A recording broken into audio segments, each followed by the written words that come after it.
Una trampa se está cerrando ahora en el Golfo Pérsico y el país que está caminando hacia ella es Estados Unidos. El conflicto que ves en la televisión no es la guerra que realmente se está librando. Cada importante medio estadounidense repite la misma narrativa. Los ataques funcionaron. El ejército de Irán está dañado y el régimen está de rodillas. Esa narrativa no es simplemente incompleta, es fundamentalmente errónea.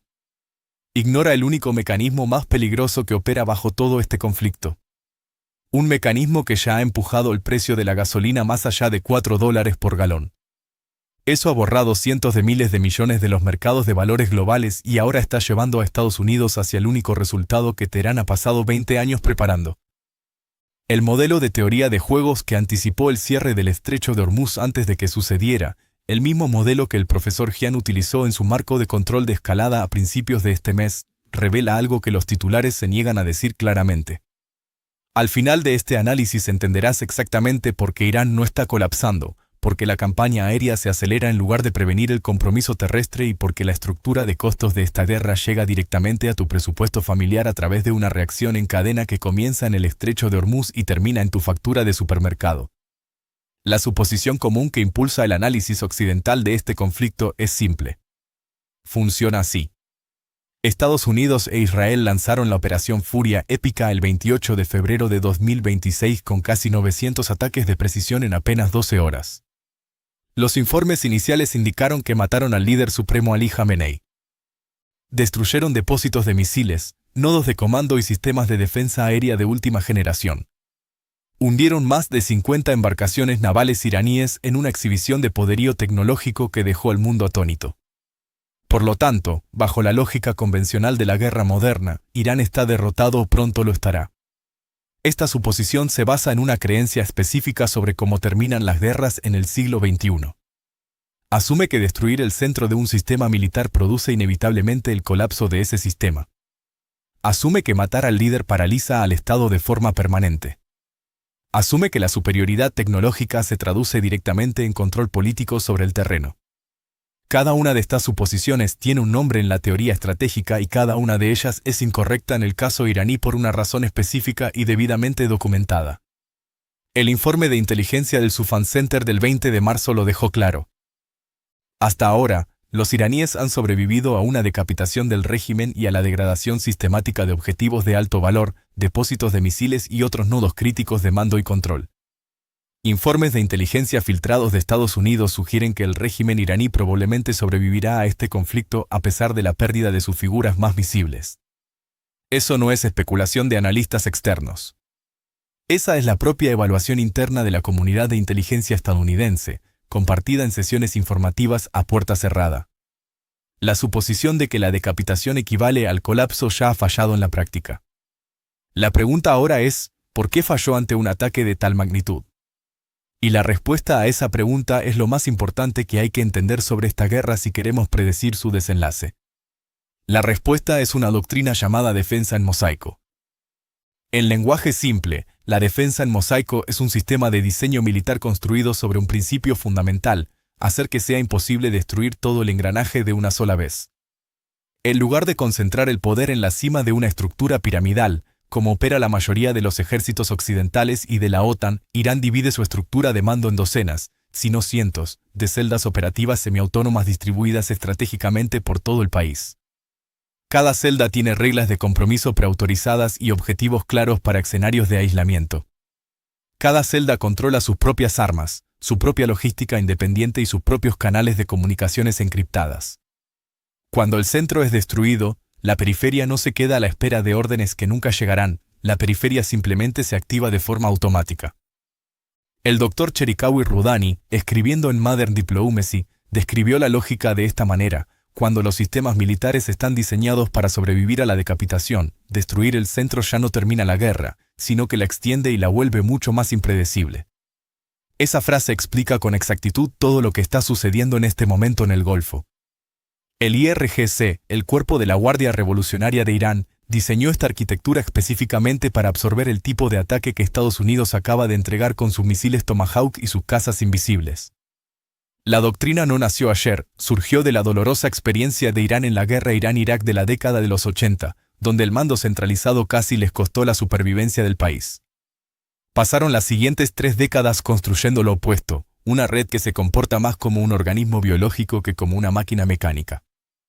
Y aquí está el detalle que cambia todo el cálculo estratégico. Hasta ahora la defensa en mosaico no solo mantiene a Irán vivo frente al bombardeo, sino que convierte cada escalada por parte del atacante en una expansión necesaria de la guerra para poder alcanzar objetivos que siguen moviéndose.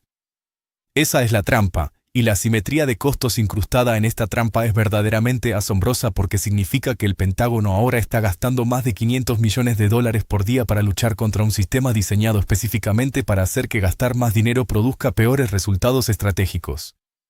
La primera capa de esta trampa opera a través de lo que Robert Pape, escribiendo en Foreign Affairs, llama escalada horizontal. Aquí está lo que eso significa en la práctica para la estabilidad regional. Cuando Estados Unidos atacó el centro neurálgico de Irán esperando una rendición, las células en mosaico en la periferia no se apagaron por el pánico. Al contrario, expandieron la guerra hacia afuera para buscar nuevos puntos de fricción. Irán atacó o apuntó a objetivos críticos en 9 países de forma casi simultánea: Azerbaiyán, Bahrein, Grecia, Irak, Jordania, Kuwait, Qatar, Arabia Saudita y los Emiratos Árabes Unidos. Un total de 137 misiles y drones de bajo costo impactaron solo en los Emiratos Árabes Unidos en un solo ataque coordinado de saturación. ¿Por qué es esto tan importante? Porque cada uno de esos países alberga personal militar estadounidense, intereses económicos de empresas occidentales o ambos.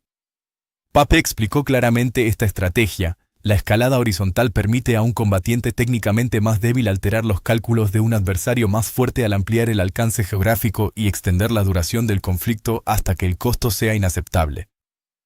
Los ataques de decapitación, escribió, crean poderosos incentivos para la escalada horizontal, porque cuando un régimen sobrevive a la pérdida de su líder, su única forma de mantener la legitimidad interna es demostrar resiliencia rápidamente ampliando el teatro de operaciones. Así que la pregunta que Washington se niega a responder es, ¿puede Estados Unidos permitirse ampliar el conflicto junto con Irán sin quebrar su propia economía? El Pentágono informó oficialmente al Congreso que los primeros 6 días de la Operación Furia Épica costaron la astronómica cifra de $11,300 millones en municiones y logística. El Centro para Estudios Estratégicos e Internacionales revisó esa estimación al alza, situándola en $16,500 millones para el día 12 de combate. La tasa de consumo actual se sitúa peligrosamente cerca de los $500 millones por día, una cifra que drena las arcas públicas a una velocidad sin precedentes para un conflicto que no es una guerra mundial declarada. Mientras tanto, Irán está logrando un objetivo táctico brillante. Está drenando las baterías de misiles interceptores THAAD y Patriot estadounidenses utilizando enjambres de drones que cuestan una fracción de lo que cuesta fabricar cada interceptor. Para que lo entiendas en términos financieros, un solo interceptor Patriot cuesta entre $2 y $4 millones. Un dron iraní Shah cuesta aproximadamente $20,000. Esa es una relación de costos de más de 100:1 a favor de Teherán. En cada intercepción exitosa, el atacante estadounidense está perdiendo dinero de forma masiva, mientras el defensor iraní está simplemente consumiendo su inventario de bajo costo. El análisis del Consejo Atlántico planteó una dimensión adicional de este problema de agotamiento que merece toda nuestra atención por el impacto que tendrá en los próximos años, el agotamiento de los arsenales de armas estadounidenses necesarios para otras contingencias globales. Cada batería Patriot que se compromete hoy a interceptar drones iraníes en el Golfo es una batería que deja de estar disponible para el teatro de operaciones del Pacífico, donde la tensión con China sigue aumentando. Cada misil de crucero Tomahawk utilizado contra una célula de mosaico dispersa en el desierto iraní es un Tomahawk que desaparece de la reserva estratégica de disuasión global. La guerra no solo está consumiendo dólares que Estados Unidos no tiene, sino que está consumiendo la preparación estratégica en cada uno de los compromisos de seguridad estadounidenses de forma simultánea. Y el problema de fondo es que ninguno de esos problemas se soluciona lanzando más ataques aéreos, al contrario, se agravan. Pero aquí está la parte que la mayoría de la gente rara vez escucha explicada en los medios de comunicación masivos. La escalada horizontal no es violencia aleatoria ni ataques de rabia, está dirigida con precisión a una vulnerabilidad política muy específica, la cohesión de las alianzas entre Estados Unidos y los países del Golfo. Cuando los misiles iraníes aterrizan cerca de la pista del aeropuerto internacional de Dubái, uno de los centros neurálgicos del comercio y el turismo mundial, el daño físico a la infraestructura importa mucho menos que el daño reputacional a la seguridad de la región. Cuando los inversores internacionales ven las explosiones de los interceptores sobre los cielos de Abu Dhabi y Doha, la señal que reciben no es militar, sino financiera. La región ya no es un refugio seguro para el capital. Los líderes de Arabia Saudita y los Emiratos ahora enfrentan una decisión que ninguna cantidad de garantías verbales de Washington puede simplificar. Deben elegir entre continuar hospedando las operaciones militares estadounidenses y aceptar como consecuencia ataques directos a su infraestructura económica, o empezar a distanciarse de la coalición para preservar su propia credibilidad comercial y su supervivencia económica. Robert Pape identificó esto como la multiplicación de la exposición. Cada nuevo país que Irán logra involucrar en el conflicto se convierte automáticamente en otro punto de presión política contra Washington.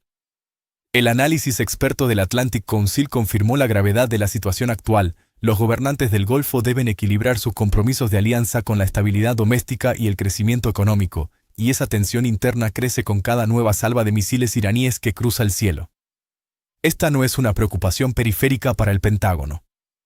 Estados Unidos simplemente no puede llevar a cabo esta campaña aérea a largo plazo sin los derechos de base en el Golfo. No puede sostener las operaciones de sus portaaviones sin el acceso constante a los puertos de la región. No puede mantener sus cadenas logísticas de combustible y suministros sin los permisos de sobrevuelo. Irán entiende esta dependencia mejor que nadie. Su estrategia de escalada horizontal está diseñada milimétricamente para hacer que esos derechos de base sean políticamente insostenibles para cada gobierno del Golfo al mismo tiempo. Esa es la segunda capa de la trampa. La primera capa agota los recursos materiales. La segunda capa erosiona las alianzas políticas. Y ambas capas comparten un único propósito estructural: mantener la campaña aérea en marcha el tiempo suficiente para que la única opción americana restante sea el compromiso terrestre masivo. Y aquí es precisamente donde los analistas occidentales se equivocan de forma consistente en sus predicciones. Tratan la evitación de tropas terrestres como si fuera una simple elección de política exterior, una preferencia que la administración de turno puede decidir mantener indefinidamente. El profesor Jian Suekin, en su magistral conferencia sobre teoría de juegos en la Academia Monsot en Pekín el pasado 3 de marzo, identificó la falla estructural en ese razonamiento occidental. Estados Unidos, argumentó el profesor Jian, opera actualmente bajo lo que él llama una pirámide de costos invertida. El poder aéreo, que es el recurso más caro, más sofisticado y más difícil de reponer, se sitúa en la parte superior del gasto. Los soldados de infantería se encuentran en la parte inferior, donde históricamente han sido minimizados para evitar el costo político de las bajas. Sin embargo, las leyes de la física militar dictan que las guerras de desgaste requieren exactamente la estructura opuesta. Si quieres ganar un conflicto de larga duración, tu recurso más barato y flexible, que son los soldados sobre el terreno, debe formar la base de tu estrategia. Esta inversión de la pirámide significa que Estados Unidos está quemando primero sus activos más valiosos y costosos, mientras que el adversario iraní absorbe el castigo utilizando sus activos más baratos y abundantes. Las celdas mosaico de Irán, las fuerzas terrestres dispersas y las redes de milicias de los Pasdarán crean una base de muy bajo costo y altísima resiliencia que la campaña aérea simplemente no puede eliminar desde el aire, por muchos satélites que se utilicen. Así que la campaña aérea degrada la superficie, pero no destruye la voluntad, daña la infraestructura, pero no logra controlar el territorio. Y la historia reciente, como señaló directamente la revista Foreign Affairs, nos enseña que la ocupación aérea permanente no se traduce jamás en control político efectivo. La adopción de este enfoque de control aéreo extendido con Irak durante toda la década de los 90 no trajo la estabilidad, sino que solo preparó el terreno de forma inevitable para la invasión terrestre de 2003. El patrón no es una teoría, es una constante histórica y apunta hoy en una sola dirección. Ahora analicemos los números macroeconómicos, porque aquí es donde la guerra se convierte en tu problema personal de forma directa. El estrecho de Hormuz transportó una media de 20 millones de barriles por día de petróleo crudo y productos refinados durante 2025. También es la vía por la que transita el 19% del suministro mundial de gas natural licuado, lo que equivale a unos 80 millones de toneladas por año que calientan hogares y alimentan industrias en todo el planeta. A mediados de marzo de 2026, debido a las hostilidades y al riesgo de ataques, el tráfico de barcos comerciales a través del estrecho se ha colapsado en un 90%. El precio del petróleo crudo, que antes de que empezara el intercambio de disparos se situaba en unos $70 por barril, ha saltado violentamente por encima de los $110. Goldman Sachs Research estima que todavía hay 16 millones de barriles diarios de flujo de petróleo en riesgo inminente por un cierre total y que el mercado mundial no tiene ninguna capacidad técnica para reemplazar ese volumen de forma rápida. La Agencia Internacional de Energía ha caracterizado esta situación como la mayor interrupción del suministro energético desde el famoso embargo petrolero árabe de 1973. Esa interrupción masiva afecta a tu economía doméstica en 3 pasos específicos que ya estamos viendo. Paso 1. Los precios del crudo suben en los mercados internacionales, elevando automáticamente el costo de cada producto derivado del combustible refinado. Paso 2. Los precios de la gasolina en el surtidor, del diésel para el transporte y del combustible de aviación aumentan de forma drástica para el consumidor final.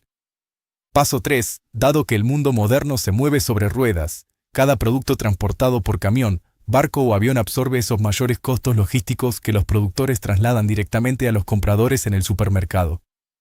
Los precios de la gasolina en los Estados Unidos ya han saltado de una media de $3 a más de $4 por galón a nivel nacional en cuestión de semanas. En estados como California, la cifra ya supera los $5 y sigue subiendo. Los aumentos en el precio del diésel repercuten en el precio de la leche, el pan y la carne en cada estante de cada tienda del país. El índice de sentimiento del consumidor de la Universidad de Michigan cayó un 6% solo durante el mes de marzo, acercándose a mínimos históricos que no se veían desde los peores meses de la pandemia. El alivio en las tasas hipotecarias que los economistas habían proyectado para este año ahora se ha pospuesto de forma indefinida, porque la presión inflacionaria de los costos de energía obliga a la Reserva Federal a mantener las tasas de interés altas en lugar de reducirlas para estimular la economía. El daño no se queda en las fronteras de las grandes potencias. Filipinas obtiene el 96% de su petróleo de la región del Golfo Pérsico. Vietnam depende en un 87% y Tailandia en un 74%. Los precios del gas natural en Europa, medidos por el índice de referencia TTF de los Países Bajos, han aumentado de 32 euros por megavatio hora a proyecciones superiores a 100 si la interrupción persiste apenas 2 meses más. Según los datos históricos de Goldman Sachs, el embargo petrolero árabe de 1973 duró 5 meses y fue suficiente para provocar una recesión global que redujo el PIB estadounidense en un 3% y produjo la peor etapa de estanflación del siglo XX. La interrupción actual ya es mayor en términos absolutos de barriles fuera del mercado que aquel embargo del 73. Por lo tanto, debemos entender que el daño económico no es un efecto secundario no deseado de la guerra, es la guerra misma en su vertiente global. El diseño estratégico de Irán trata la interrupción energética no como una consecuencia lamentable, sino como un sistema de armas de destrucción masiva económica dirigido directamente a quebrar la disposición política del público estadounidense para sostener un conflicto que no tiene un final visible en el horizonte. Aquí es donde nuestro análisis debe volverse honesto sobre lo que realmente está ocurriendo en los despachos de poder. La teoría de juegos de este conflicto opera bajo una asimetría fundamental en las condiciones necesarias para alcanzar la victoria. Los Estados Unidos necesitan, para poder declarar el éxito de su misión, que Irán detenga totalmente la lucha, que rinda sus ambiciones nucleares de forma verificable, que desmantele sus redes de aliados regionales y que acepte un nuevo orden político.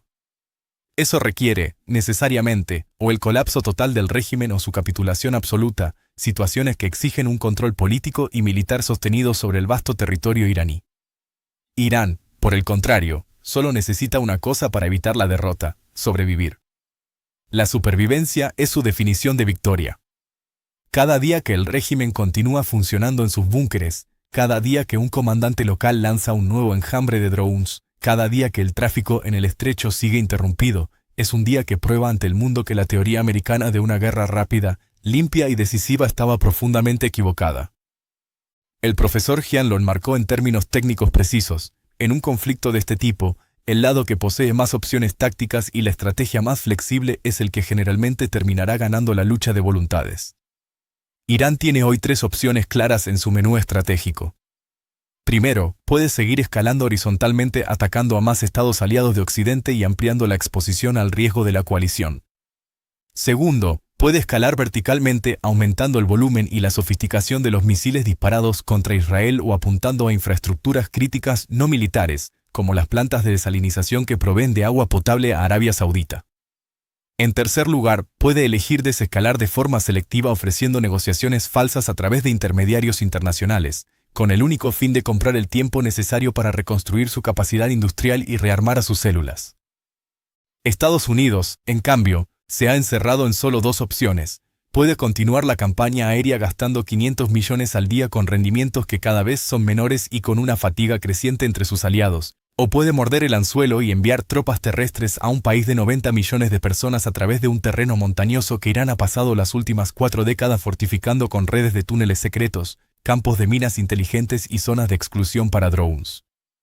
No hay una tercera opción viable en el manual del Pentágono actual. Esa es la restricción estructural que impide cualquier resolución rápida que beneficie a Occidente.